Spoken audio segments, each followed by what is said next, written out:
नमस्कार मित्रांनो, माझे नाव प्रवीण आहे. मी शहरात राहतो. ही गोष्ट काही वर्षापूर्वी घडली होती. मित्रांनो, मी एका कंपनीमध्ये कामाला होतो.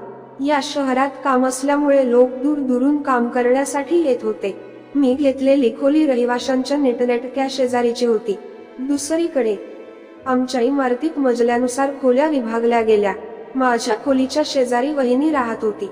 ती दिसायला सुंदर होती. ती नेहमी माझ्याशी खूप प्रेमाने बोलायची. मी पण कधी कधी विनोद करायचो.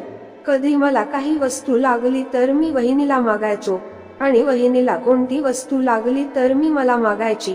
सुट्टीच्या दिवशी वहिनीचा नवरा आणि मी गप्पा मारायचो. मी वहिनीकडे पाहत होतो आणि वहिनीला माहित होते. ती फक्त हसायची, बाकी काही नाही म्हणायची नाही. वहिनीच्या नवऱ्याची कामं अशी होती की त्यांना शहराबाहेर जावे लागत असे. खरं तर तो सकाळी बाहेर जायचा आणि संध्याकाळी परत यायचा, पण कधी कधी तो 2-3 दिवसांसाठीही बाहेर जात असे. त्यामुळे वहिनी घरी एकटीच राहायची. त्यावेळेस आम्ही खूप गप्पा मारायचो. कधी कधी मी वहिनीचे खोड पण काढत होतो, पण ती काही बोलायची नाही. मी एक दिवस वहिनीला मजाकीने म्हणालो, वहिनी मी काका कधी बनणार आहे? यावर वहिनी काहीच बोलली नाही आणि नाराज झाली. मी नाराजीचे कारण विचारले तर म्हणाली, वेळ असेल तेव्हा तर यांना, हे आपल्या कामातच बिझी असतात. तर कसं होणार काका? मी यावर बोललो, मी असतो तर आतापर्यंत झालो असतो. यावर वहिनी हसली आणि म्हणाली, हो का? त्यानंतर माझे वहिनीकडे पाहणे थोडे वेगळे झाले होते आणि कदाचित तिला पण हे कळले होते. एके दिवशी तिचा नवरा काही कामानिमित्त बाहेरगावी गेला होता. 2 दिवसांसाठी बाहेर शहरात जाणार होता. तो मला म्हणाला, प्रवीण तू तुझ्या वहिनीची काळजी घे, मी बाहेर जात आहे, असे बोलून भाऊ निघून गेला. तो गेल्यावर मी माझ्या खोलीत गेलो. संध्याकाळी वहिनी माझ्याकडे आल्या आणि म्हणाल्या, प्रवीण तू आज माझ्या घरी झोपशील का? मला एकटीची भीती वाटते. मी पण हो म्हणालो. रात्री जेवण करून मी आलो. थोड्या वेळ गोष्टी केल्या आणि वहिनी आपल्या खोलीत झोपायला गेल्या आणि मी हॉलमध्ये झोपलो. पण खूप रात्रपर्यंत वहिनीच्या खोलीच्या लाईट सुरूच होता. मी तिच्या रूम मध्ये गेलो तर त्या विचित्र पण लेटून होत्या आणि त्याची अवस्था थोडी वेगळी होती. कदाचित त्यांना त्याच्या नवऱ्याची आठवण आली असावी. मी काही न बोलता चुपचाप हॉलमध्ये सोफ्यावर झोपलो. मी सकाळी उठलो तर वहिनी म्हणाल्या, झोप लागली ना बरोबर? मी बोललो, हो. पण वहिनी तुम्हाला नाही लागली ना झोप? त्या म्हणल्या, तुला कस माहित? मी बोललो, तुमचा रूमचा लाईट सुरू होते आणि तुम्हाला विचारला आलो तर परत गेलो. तर त्या म्हणल्या, का बर गेले परत? तर मी काही बोललोच नाही. तर त्या समजून गेल्या होत्या आणि म्हणाल्या, मला भीती वाटत होती. मी म्हणालो, मला सांगायच ना, मी तुमची भीती दूर केली असती.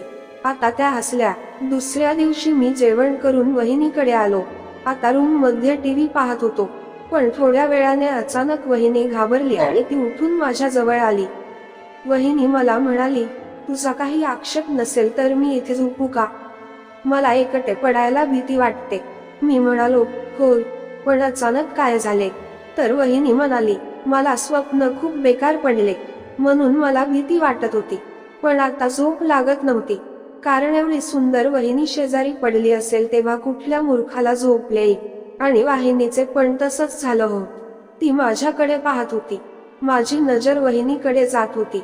आता आम्ही डोळ्याने एकमेकाशी बोलू लागलो. आता आमचे डोळे एकत्र यायला भाग पाडत होते, कारण एक विलक्षण प्रेम आमच्या डोळ्यात दिसत होते आणि ते प्रेम आम्हाला काही करण्यास भाग पाडत होते. काय करावे काय नाही असे माझे झाले होते. आता मी हिम्मत करून थोडा जवळ.